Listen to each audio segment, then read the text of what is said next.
जय हिंद दोस्तों, आपका स्वागत है मेरे चैनल पे। और आज एक बहुत बड़ी खबर निकल के आ रही है जो है कि पवन सिंह के बारे में। तो हाँ, बताएंगे आपको इसी वीडियो में।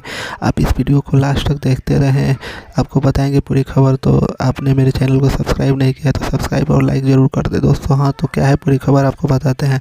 तो कल ही एक पवन सिंह का गाना पुदीना 2 का शूटिंग कंप्लीट हो गया है, जो रवि पंडित अपडेट किए थे वो अपने सोशल मीडिया हैंडल पे। तो हाँ, तो उसी गाने के बारे में बताने वाले हैं दोस्तों कि कब वो होने वाला है।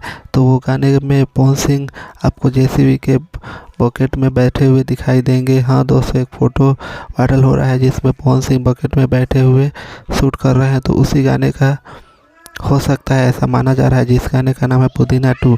हाँ, जिसमें अभी पंडित भी आपको नज़र आएंगे। तो हाँ दोस्तों, गाना कैसा रहेगा आपको खुद ही फ़ोटो देख के अंदाज़ा लगा सकते हैं कि बकेट में बैठे हुए पवन सिंह कैसे लगेंगे। तो दोस्तों हाँ, मज़ा।